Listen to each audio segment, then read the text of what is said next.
Echoes from the Road, podcast about music, moments, and everything in between from the first note to the lot after. My name's Annabella. Hey, I'm Kristen.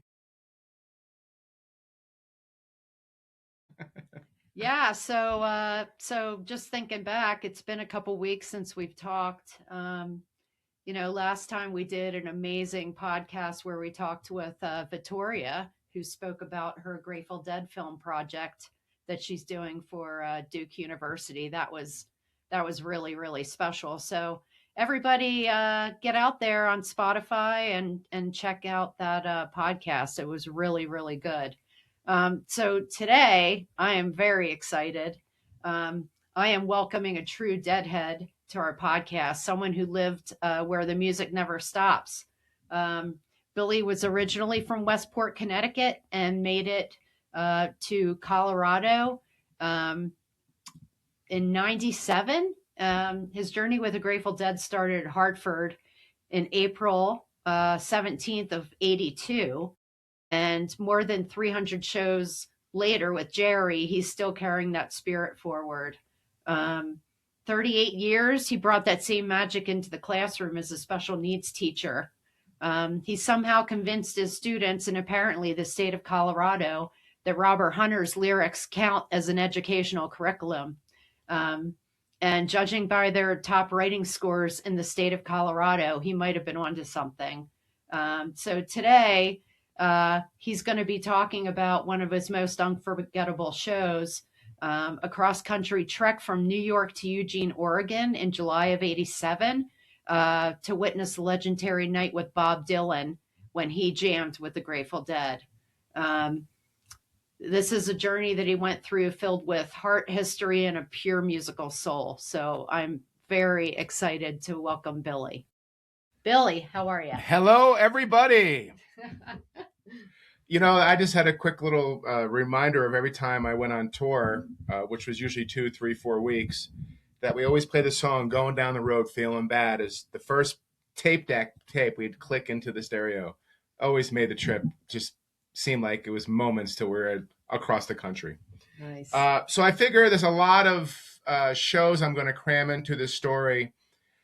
The first part's going to be the across the United States trip in a old beat up Mr. Blue Mustang car that my friend James drove. I don't know how that car made it. And then we saw 2 shows at Laguna Seca with Ry Cooder and Bruce Hornsby. There's some really funny moments where Bill Graham talked about me in a not so good manner before one of the first show. And I'll tell you what happened there. And then there was, 3 Ventura shows we went to, and that was just incredible. Bobby came out in the crowd and jammed in the parking lot.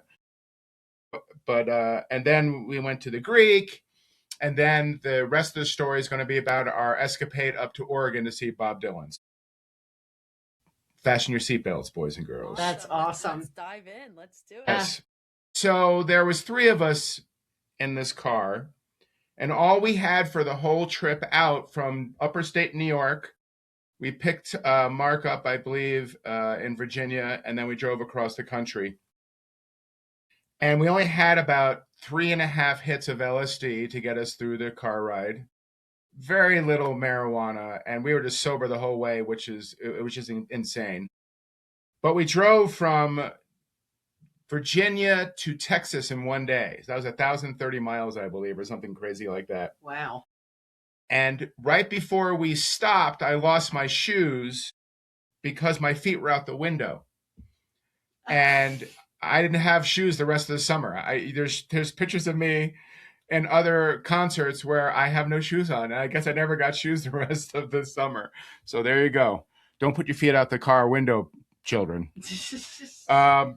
And the funny thing about that trip is when we after I lost my shoes, we stayed at a hotel that had TVs that were 24-hour porn. And we didn't ask for it, but we couldn't turn it off. We couldn't unplug it from the wall. So we were just like, oh my God, how are we going to get sleep and be able to go and drive to California the next day? Watching porn all night. Listening. Well, we weren't watching, of course. We were just guys. Listening. Yes, it was just listening to porn. How does that work? Well, I wasn't looking. I was sleeping. The next night was pretty funny. We actually drove to the Grand Canyon, and one of our buddies was never out of a city in his life. And we put our tent up right off the rim, and it was awesome, beautiful night. And then we see this big giant paw scraping on our tent. And this guy, Mark, who now works on Broadway, incredible man, he sees his paw on the tent. He's like, "Oh my God, it's a mountain lion. We're going to die." And it's like, he's just freaking out. And so I go outside. I'm like, it's probably just, something small. And so I put my head out. And of course I had to, whip it up. I'm like, ah! And I was like, no, but it was, I messed with him, but I brought in a tiny little bunny that his paw from the moonlight behind it made it look like this huge creature. Oh my God. I still give him shit about that. What's that? 40 years later, more than 40 years later. So then the next day we drove and we went to the ocean, Pacific Ocean. We made it to a place called Canibia, and we thought it was pretty close to cannabis. So we were happy with that ending point. And we put our tent up. It was on the beach. We had no problems. About 10 minutes later, whoo, cops car come by, emergency vehicles. We're like, what's going on? And they say, look at the sign behind your tent. And it says $10,000 fine for camping on beach. So he's like, you have 5 minutes to pack up and get out. So we packed up and we still have probably sand in that same tent to this day. So we packed, we drove up to the show earlier than we wanted to for those first Laguna Seca shows. And they were incredible. We were the first car in there pretty much. 30,000 people. Only Willie, the cop, was on duty as a police officer. And you know him from the Winterland movie. He's the officer. Come on in, everybody. And he was a paid security guard for the Grateful Dead. So they gave him a nice salary his whole life. His name was Willie? Willie, yeah. Nice. And I saw Willie one time before a New Year's show, and there was no one in the parking lot. I don't know why I was there at like 7 a.m. or something. And I walked by Willie, and I'm like, Willie, thanks for your service. He's like, thank you, brother. And it's just a random, So, 30,000 people camping. The Grateful Dead, there was a little lagoon, and then the venue was across this little lagoon. And then the Grateful Dead were camping with RVs right across this lagoon that was maybe 200 feet across, not that big. But we all can see the Dead partying in their RVs, and I saw Jerry flipping burgers, and it was a great time. And then we set up our camp, and we had a hibachi. And by that time, I was not sober. That's all I'll say. And so I had put the chicken or hamburger, probably a hamburger patty on the hibachi, and I think I put too much gasoline on it because when I lit it, it went poof. And if you've ever been to Laguna Seca, it's a landfill. It is a Kinder, keg, whatever they call it, a powder keg for a fire. And so it goes, and so the fire goes up my arm, and I kick my hibachi with the food into the pond, and I put my arm down in the pond. I wasn't burned at all. I did it so quickly. And these Deadheads walked up and like, dude, not cool. I'm like, I didn't mean to do it. Right. And so later on at the show, we're at our seats, like 50, 60 feet back center stage. It's just a hill. There's no seats. And it was a landfill. So every time you moved your feet, you sank further into the ground. It was really weird. But Bill Graham comes on the microphone. He's like, we have a couple of announcements. And he's like, some asshole tried to burn the place down this morning. So please be careful. I'm like, thank you. Thank you. Did you wave your hand? Did you? I did. Oh, man. And then he said, don't eat the black acid. And I did not eat the black acid. But after that first night, they played Touch of Grey all night long in the venue. And the word got around. No one knew what was going on. But all of a sudden, everyone's saying, yeah, they're filming the Touch of Grey video right now. Wow. The one you see on whatever, everywhere, with the skeletons and stuff. And so we all ran up, and we're dancing somewhere in there, in the crowd, but it was pretty cool. So all these little tidbits were happening where, just, it was just awesome. I just love that you were watching Jerry flipping burgers. I know, it was really cool. And he had a little hat on. That. I'm like, I am too. Do you just close your eyes at night and you can still see like just Jerry flipping burgers in the distance? Like Totally. I have my binoculars, but yes, I could see him. So that, and Ry Cooder and Bruce Hornsby, first time I saw him, it was just magical shows. And like I said, not one police officer, and there was nothing, no arrests, no problems. Actually, on that same show, I forgot about this one, I had on like this 20 colors pair of shorts, tie-dye shirt with 30 or 40 colors on it. And I passed out from the sun. I probably didn't put on sunblock or stupid, didn't probably have a hat. And so I'm passed out on the road, going up to all the security services. And I wake up and Bill Graham drags me to the, another time I met Bill Graham, he drags me to the tent, gives me a bracelet for free water and lemonade the whole weekend. Oh, so that's so nice. Yeah, but 4 months later, he kicked me out of a Jerry band show, though. But that's another story. It's a love-hate thing. And it really is. Right. It really is. So those shows were just monumental. It was near Salinas, so all the rumors were like, they're going to do me and Bobby McGee. And, of course that didn't happen. But it was just fun. The night party was so incredible. Everyone was just partying and having fun. And just, I still have a picture of that. I should find that. I'm sorry, I don't have that ready for this, but I didn't think about it. So the next week we bought a little like Melrose Place apartment complex in Mountain View,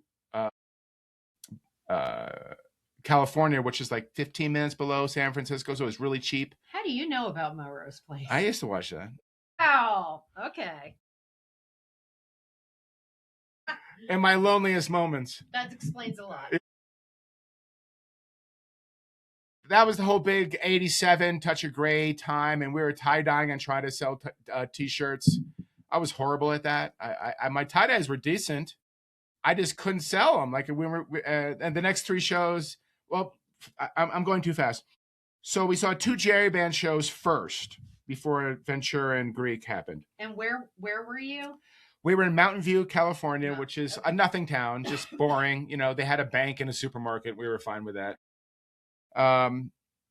So we saw somehow, there was no phones then. So somehow we found out about Jerry playing 2 nights at a place called the Stone on Broadway in the Mission in San Francisco. And so we're like, we're down. And it was no problem getting tickets. And I just looked up yesterday and it's about 500 standing room only seats, so magical 2 shows, half, it wasn't even sold out, I don't think. Some of the standouts were Valerie, which I've never seen before. I've seen that once. Jerry did I Don't Know Much About History. I don't know much biology. What I do know is I love you. I'm like, I love you too, Jerry. But yes, we saw 2 of those, and those were priceless. Just such a small venue, and it was just 2 3-foot by 3-foot speakers on each side. Sorry, I'm keeping hitting that. And then we went to Ventura, and that's where I became my fullest hippie. We weren't showering. My hair was like I was trying to grow dreads. It didn't work. You're still barefoot? Yeah, I was barefoot. I was barefoot. Good one, Belle. I was barefoot, and then Bobby came out to the parking lot after like late night one night.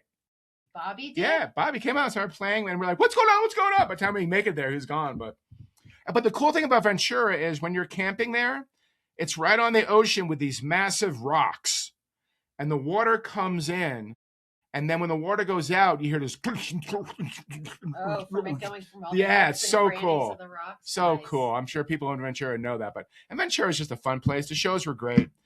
Went to the Greek. Those shows were amazing. We did 2 of the shows we didn't get tickets for, but they had this tennis court 10 yards from the venue, and they had 2 massive speakers, and people lined up very orderly.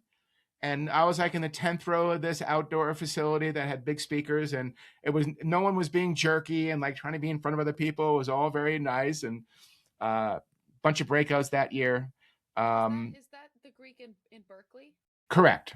Yeah. Correct. And the coolest tie-dye shirts I ever saw. I bought one, but who knows where that is. This guy tie-dyed his shirts, but he did sewing stitches throughout the shirt. And so when he took out the stitching, the stitching made imprints in the tie-dye. And then he took the stitching out, and it had these little lines, spider lines everywhere. It's the coolest thing I've ever seen. Wow. And he had like a 2-page story about it too. I was like, whoa. Nice. But so a week or two goes by, and we were getting ready for Oregon. And we drive up to Mount Shasta, which is in Oregon. I think we left the day before the show. So California. Is that in California? Yeah, it's right before the border. Okay, so it's July 19th at this point. Remember, I have no shoes still. I have a pair of shorts and a t-shirt. That's it, the whole summer. And pretty disgusting. So we wake up in the morning and it's a little cold. And we're like, July 19th, what could be going on? And I put my head out the tent, and the car is gone because it's covered in snow. And we get like 3 to 4 feet of snow. So I'm in my feet, bare feet. Shorts and a t-shirt, cramming the tent full of snow in Mr. Blue, this small blue Mustang.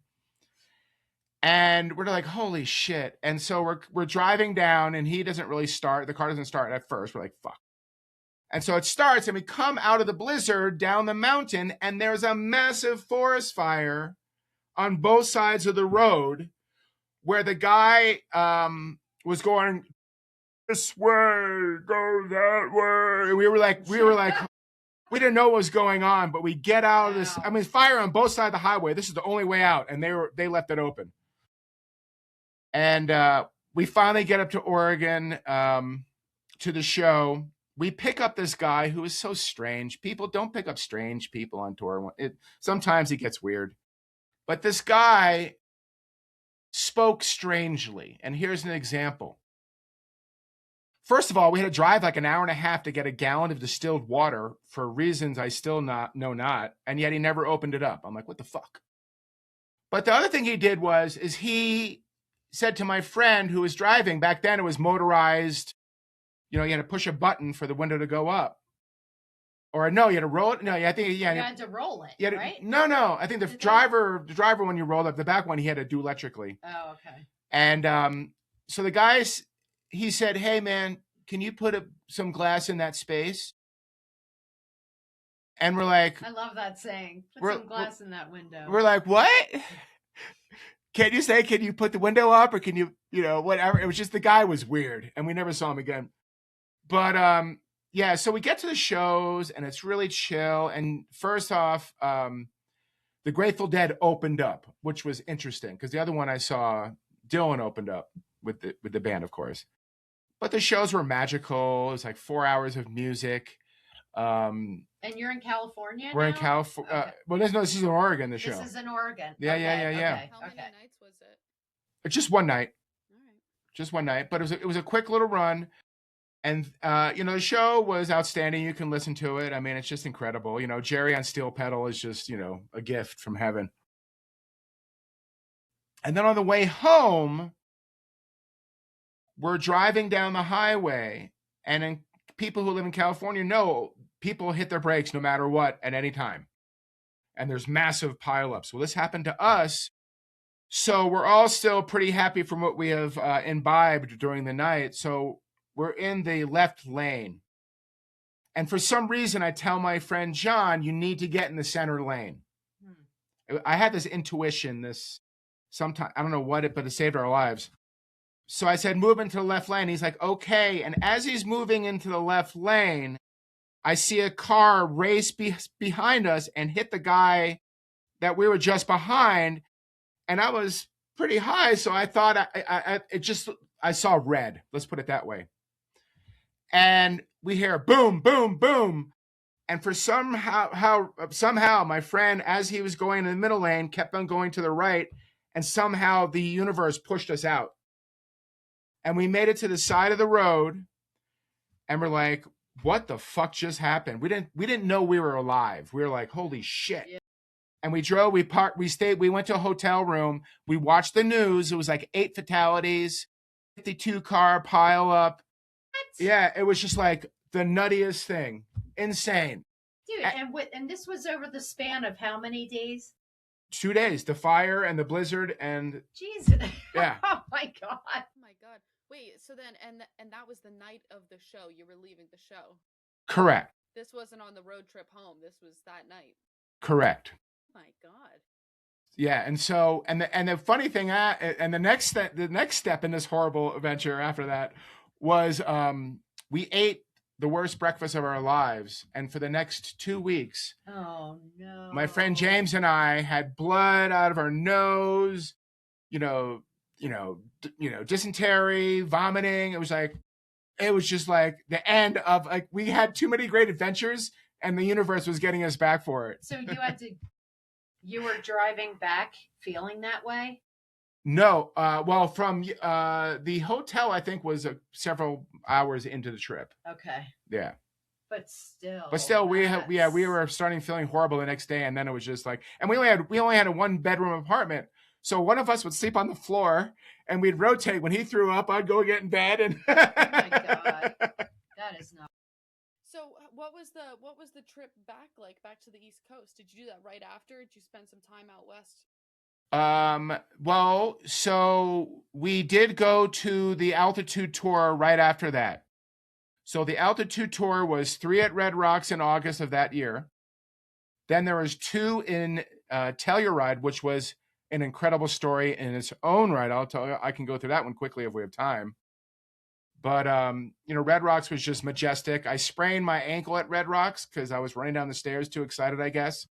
But Bill Graham, who saw me like 3 or 4 times in that summer, saw me limping, and he's like, "Do you want a job ripping tickets? And I'll give you a free ticket," because I didn't have a ticket yet. Mm-hmm. And I was like, "Cool." What's up with Bill Graham, man? I don't know, but I saw him, with Bill Graham? I don't know. I kept on seeing him that summer. Well, when you go to every show, you're bound to see him. That's so funny. Yeah, but Telluride was unbelievable. We're meeting a friend of ours, and he wrote a little note on a piece of paper on a tree on the road to Telluride, and he's like, "See my note and take a right." So it says Remnants. He called Deadheads Remnants. I don't know why, but so we met him there at his tent, and he had all sorts of party materials. After the first night, the mayor comes out, and he's like, "I want to thank you guys. This town is cleaner since you've been here." We're like, "Yeah!" Oh, all the Deadheads picking up trash. Yeah. And then a van comes out with Jerry and Phil and Bob and Billy and Mickey, everybody in this van. They go right by us. I couldn't really see them, but they drove right by us. And everyone's like, "It's a band." So they drive by us. They go into town and they take a right into this community center. Anyone could have gone in there, and no one did. There was like 100 of us. We're like, "Yeah, shit, yeah." To 2:00 in the morning, Jerry's playing bongos, and they're playing a little drum solos and chanting, and Hamza Din was there, and they took mushrooms that night too, because Jerry during breakdowns like, "Hey man, he's like, the altitude is killing me, man." We're like, "Yeah, not the altitude, it's the mushrooms in the altitude, Jerry." Well, lack of oxygen from the altitude or the And the one cop was a guy on a horse, like 20 miles away on a mountaintop. It was just special. And everyone got a Telluride poster, and I wish I still had that because that thing's like for $500 it's going for. Yeah. But yeah, and then we went to Compton's Terrace, which is 110 degrees. I like Compton's Terrace because they had showers in the back of their facility, like open air showers on the lawn. And everyone was getting naked and taking showers, it was 115 degrees. That was great. Where's and then that's in Tempe, Arizona. Yeah. And it was funny because this is just the Grateful Dead world, but so we got early to that day in Compton's Terrace, 115 degrees. I'm still limping from Red Rocks and Telluride. And so we go into town, and I bump into this woman who's selling jewelry who I got tickets from earlier in the year. She from mail order. And then I saw her name was Pearl, and she worked for the Grateful Dead ticket sales. And so I said, hey, Pearl, how's it going? She's like, oh, you remember me? I'm like, yeah, you gave me like front row seats. So I said, hey, if I send tickets, hopefully you'll set me up. And like for every tour after that, I got front row and, 10th row. And Pearl was the best. Where is Pearl? I don't know, but she's in heaven somewhere with Jerry, hopefully. Aww. But and then they ended at Park City, Utah, that tour. So that was just a 7 extra shows, extra shows. All in Colorado. It was almost 5 in Colorado. It was special. And how old were you? So I was 22. Okay. So you didn't really have like a full-time job? No, I was supposed to be in college. I think I just graduated college a semester late. Okay. So yeah, my job was following Jerry around. What was it like finally getting home? Were you still shoeless? Well, it's funny you say that. I get off the airplane and I went to go see Stevie Ray Vaughan and Frank Zappa at the pier. So it was like concert, You're a machine. I know, it was amazing. But I was pissed because I left too early. The Dead went to Calaveras County the next 2 nights that I dropped off tour, and Carlos Santana came out both nights, and so I blew it on that one, but you can't see them all. No. But yeah, that was a good year. I was 48 Dead shows, like 12 Jerry band shows, 2 or 3 Jerry acoustic, 1 Jerry solo acoustic. I think we're having connection issues.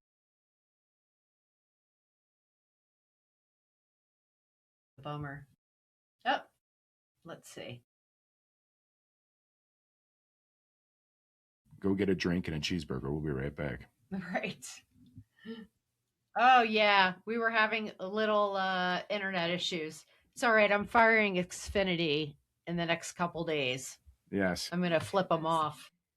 No, I think that was on my end. I think that's my bad, but I can edit it out, so we're good. We'll keep going. Okay, cool. All right. So, yeah. So I could go on forever with stories, but I think I found some artifacts that they used to give out during tour, and I could show our public. Let's see it. So this one I bought when Sting opened for the Grateful Dead. And the great thing about this show, as I was right up front, and Sting stopped playing his guitar after this. Jerry doesn't really go off on other bands, with other acts that intensely. I have another picture of Sting somewhere where Sting is just looking at Jerry going, whoa, his hand is on his, face. And it was just a magical night, seeing Sting. And he's like, first thing he says is, I got to mix up my set list because the Dead don't play the same set list every show. So we're going to break out some shit from years ago. We're like, woohoo! Yeah. But, nice. Sting and Jerry are the same age there. How scary is that? Wow. Yeah. Sting's. That's crazy. Yeah. Right? Wow. And that was in Giant Stadium. Oh, New York. Nice. This one I love just because Jerry looks really sweet there, and this is at Cal Expo, I believe. That's such a great picture. And how close were you for that one? This one I bought. Oh, you bought it? Okay. Yeah, this one I bought. I'm not going to show him that one. But this one, so this is a picture in 87 of, I think it's the whole summer or the whole year. I'm not sure, but they have a picture when they were making this Throwing Stones video. And on the back had the whole year's set list. Wow. And they were people just giving these out. They weren't charging people any money. They were just giving them out. It's like, I'll take one. You need to no, don't do that, Jerry one. You're right. Yeah. So now this is how the Grateful Dead started the internet in the 80s. I have a bunch of these, but these are called Dupree's Diamond News. And the one before this was the Terrapin Flyer. That's the one I saw in the early 80s. And what this was, it was a way for people to say, hey, anyone, give me a ride to Philly, or I got an extra if you give me a ride to Providence, whatever it was. I got 2 for, Florida, for 1 for Virginia, so it's just kind of reaching out to the public, and they would have people selling their wares and ads, and They would have the inside looks like this, where they had like set lists of the shows they just did. And it was just a lot of fun, you know. People handed out, they didn't ask for anything, just for donations. And I don't know how I remember to save this stuff. You know, I told him, like, I would love, here, let me have one of them. I would love to get this laminated, and it could be a placemat. Yeah, that'd be so fun. And you could read it, like, because these are precious. And then here's another one I have in a different color. You know, it has more of the same. And then I have a blue one. I don't know how I remember to save this stuff, or I moved them. I've never heard of these. I didn't know that was a thing. I'll send them. Well, you can laminate. I'm going to get them laminated. Yeah. So, you know, I have a lot of other stuff, but, you know, it's just, it makes me happy, so I collect this stuff. Yeah. It's awesome. Oh, thanks for sharing. That was such a crazy story.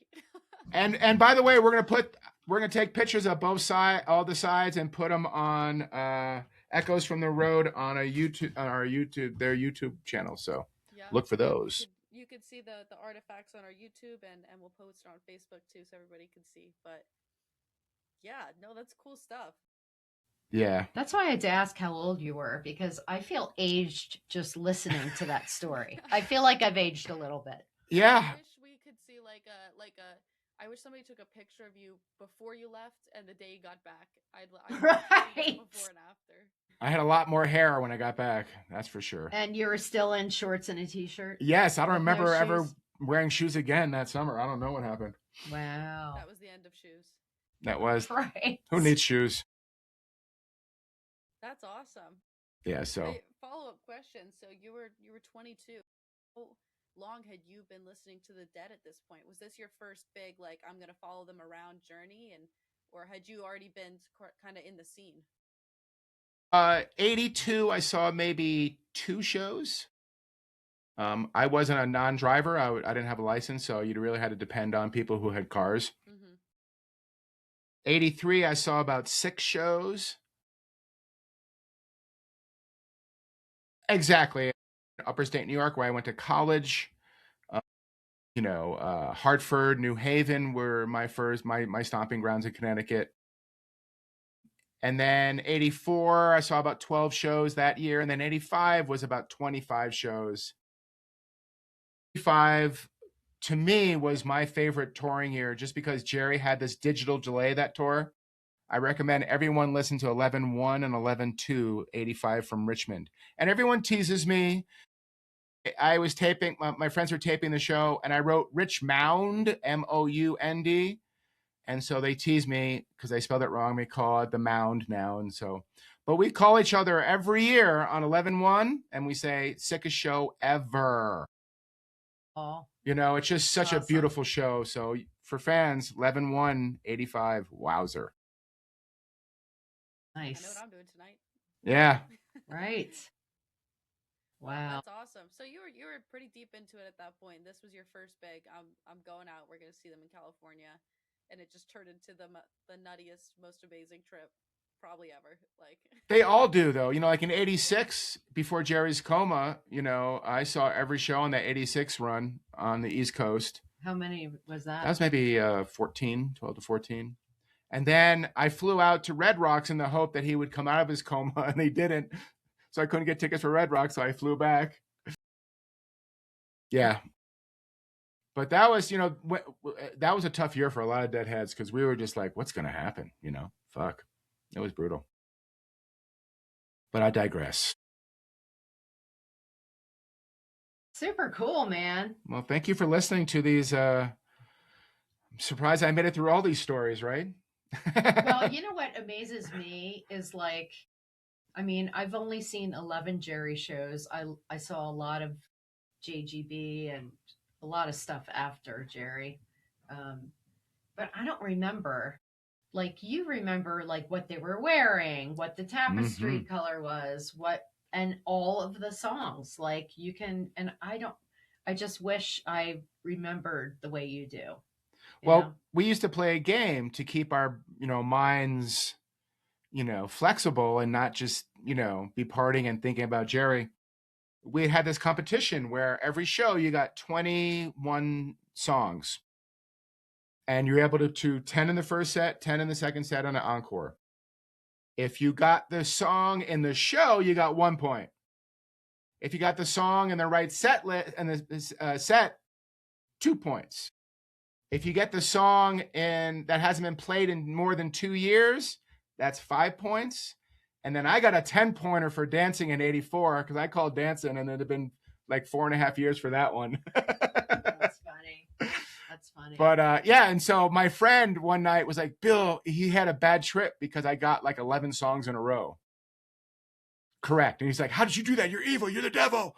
I'm like, no, I'm not, Rick. I'm not the devil. What was the show that, I don't know, we were over at my friend Andrea and Jeff's, and they had a CD, one of the vault CDs. Downhill from there. Yeah. And Billy's in it. Billy's on the cover of the CD. Yeah, yeah. God. He's like, you can see him with his hair. It's viewed from the Vault 4. And you can see my head in the lower right-hand corner. That's a funny story in its own right, because we got there super late, which I never do. Anyone who knows me, I'm there at midnight, in line. And I did that for a whole tour, 85 tour. I would go see the show, and then I would get in line, and people would bring me food and blankets and drugs. We were front row for that. It was a GA tour, front row. Wow. We call it the rail tour because we're on the rail every show. Amazing. I digress. Yeah, a lot of fun. Like the corners of my brain. It is. It's nuts how you remember all this stuff. I was thinking the same thing, Aunt Kristen, because even just what the random guy you picked up said to you, like I mean that's pretty memorable. But it's so impressive. Just and yeah. Oh my God! You get to keep that. I have an adjunct I need to add to that story. About the '87 summer. I forgot the most interesting thing. What was it? You can edit this in later. So the first 2 nights or 3 nights or a week we're in the area of wherever we were, in San Francisco. We went to a party. And this party had a big, massive deck with Bob Weir's old band playing, but Bob wasn't playing with him. It was Rat Dog, Bobby the Midnights, I think, without Bobby. So this is a pretty cool party. So we look inside the windows, and this happens to be, they called it a cannabis summit. It ended up being the first cannabis cup. And I had no idea about this. So they had all the marijuana dealers from Marin and Oregon, and there was a big table, and they all had a big sack, quarter-pound bags of weed, and a little. Oh, what happened to her? No. Are we still recording or not? We are recording. Oh, hello. Let's go out to the lobby. Out to the lobby. Get some food and drink. Honey, great job. You're killing it. Am I? You are killing it. Good stories. I mean, good stories. They're good stories. I do feel like I've aged a little bit listening to it. I'm sweating. I seriously do. I'm like, what the hell, man? Like you went through some. You guys went through some shit. Oh, Maisie!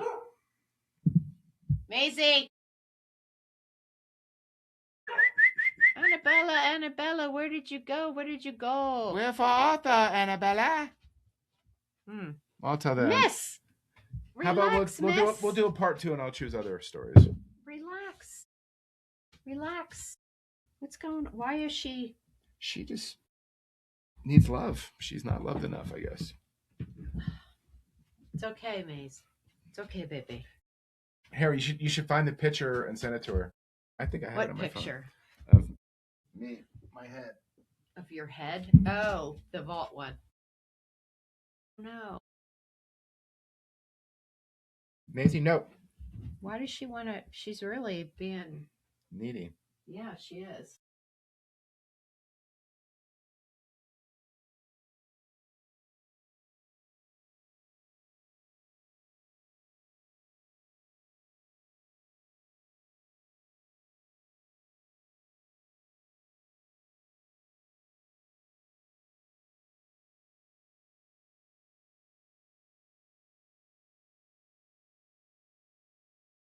Oh, there you go. Oh, there you go. Okay, wait.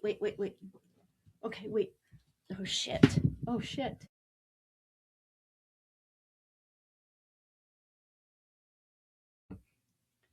Oh. What happened? Back. Yeah. Literally, it just crapped out. Sorry, we're getting work done on the house today, and they had to shut off the Wi-Fi, and I'm wondering if that's what's screwing with it. But we're still recording. Yes. So here's me. So you can see Jerry, and then there's my head, the blonde head. You see it? Stand in the lower right-hand corner. In the lower right-hand corner. Yeah. Yeah, right there. Too? You can't really see it that well because there's a glare. There. I saw it. Yeah. Down. I see you. Yeah. So that was a funny little. Well, I should get back to the cannabis cup. So they had these huge bags of marijuana and then a little bit of bag of cocaine. They would all roll a joint, smoke the guy's weed, throw it in a garbage can. I'm like, woo! Pass the bag to the next guy. They moved the bags around and they would roll a joint from that guy's bag, take one hit, throw it away, do a line of coke to get the taste out of their body so they can, experiment. And we learned later on that was the first cannabis cup. So it was like, and there was a helicopter flying around the party. So I'm like, I just got my teaching license. I'm like, I'm out of here. Later. But but that picture I just showed you of me being on The View from the Vault 4, I got there late that show, and all the lines were like a mile long. So we kept on walking around, and we found one that was completely empty. It was marked off as a line. There was a security guard there, but no one was there. So I walked up to the security guard. I'm like, is this line going to be let in with everyone else? And he's like, I don't see why not. And so there's like 4 people on that line, and these 2 girls walk up like, is this line viable? I'm like, I think so. And so I come with us. And so they're right in that little spot where I was, 20 feet from the stage, which is like, it was just special. Wow. We were the first people in too. It was crazy. Nice. So do you keep in touch with the people that you did that run with to see and everything? Oh yeah. My friend James lives out in Colorado. So yeah. And why haven't I met these people? I don't know. I've been moving a lot, honey. Billy has officially moved in. Woohoo! So, yes. Moving on up to the east side. Yeah. He's in the hood now. To a deluxe apartment in the sky. Right. But yes, maybe we'll have to do a part 2 because I have a lot more stories to go through. Yeah, absolutely. Yeah. Good stuff. All right. So, Belle, have you thought about a song for this week? Our little recurring segment? I have. So I've been listening to this song. My song is Chest Fever. We know that's a good song. We know it. We love it. Band song.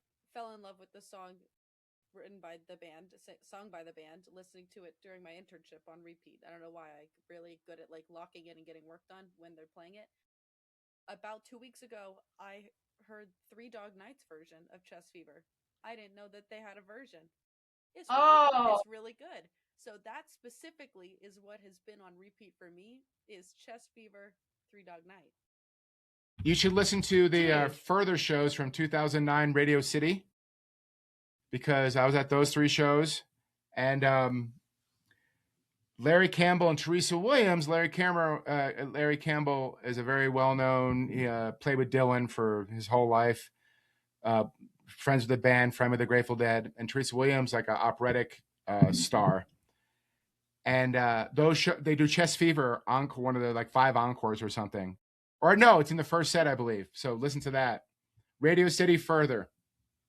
Okay, Chest Fever, 3 Dog Night. I definitely have to check that out. It's good. They do it. Belle, you are fucking awesome. You are an old soul. I know. You are. You Like I'm okay, so Billy's never seen Daisy Jones and the Six. So Oh, we're so good. watching it and like we should have both been in that time. I really agree, yeah. Okay, so I picked, I don't know if you know Maisie Starr. Fade into You. Fade into you. I I love that song. And I started listening to it when Billy and I had broken up, and it like touched me for some reason, and I was like, you know what, I'm going to look up and see what she was thinking when she wrote the song.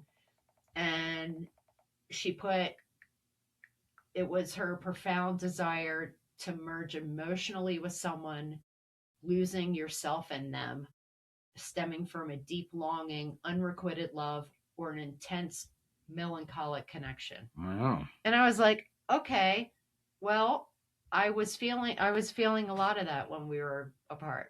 So, and I learned it on the guitar, you know.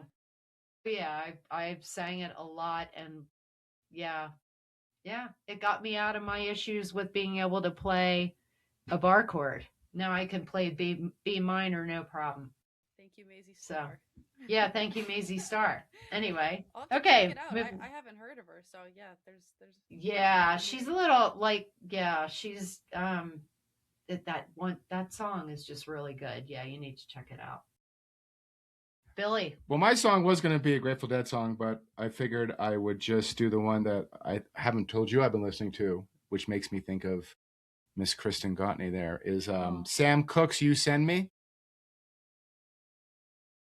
You send me. She sends me to the moon every time I see her. So. Aw, that's so sweet.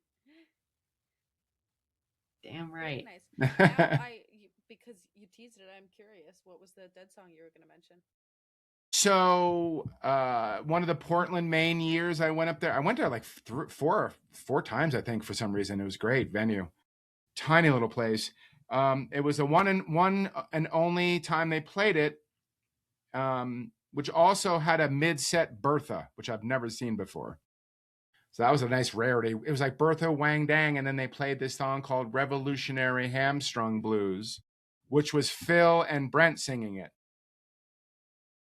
Revolutionary Blues? Revolutionary Hamstrung Blues. Hamstrung Blues. Honey, better loosen your cap. Honey, better loosen your load.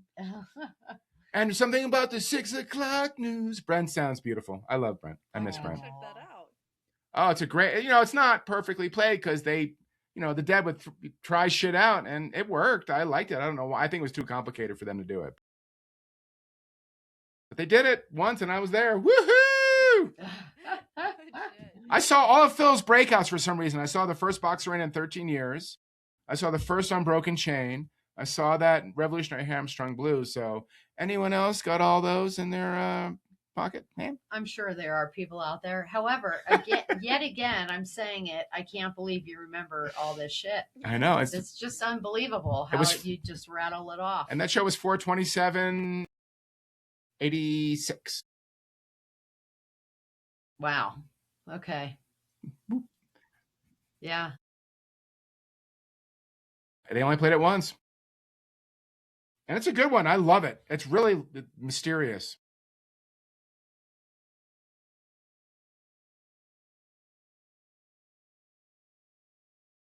So good. And Jerry does a nice little, chord change jam on sort of. It's nice. Check it out, girl. 11/1/85 and then 4/27/86. All right. Got it. Did you write those dates down? Sure, remember them. It's being recorded. Big Brother is watching. Brilliant. So, Belle, while we were talking about Dead and everything, I was thinking it might be cool to see if my friends Miranda and Heather, who are the singers for the Jerry band that we go see, if they would want to do this. That's a great idea. Yeah, I think they would love it. Yeah, they would love it. And they, yeah. So I could reach out. I'll reach out to Miranda and see if I'm sure she would want to do it. Yeah. No, I mean, you sent me videos of them singing. They're incredible. It'd be awesome. They are to really get to good. them for a bit. Yeah. Yep. Yep. Cool. Cool. Yeah. Awesome. Nice. Well, all right. I think we crushed it. I think we crushed it too. Woohoo! Thanks everybody. Of Yeah, course. thanks Billy, and thanks everybody for tuning in. Check us out on Facebook. We're gonna try and upload a video to YouTube, and we're on Spotify. And spread the word. We'll be in touch with who our next guest is gonna be. So maybe somebody from Young and Dead, but who knows? And keep a lookout for part 2 of Wild Bill's Grateful Dead experiences. Wow. Wild Bill. I really like that. I think I'm going to have to rename this podcast. Wild Bill. Your tagline with the show. Right. That'll be it. Wild Bill. Right. Awesome. All right. Well, hey, listeners, thanks again for joining, and we will talk to you soon. Jerry on. Till next time.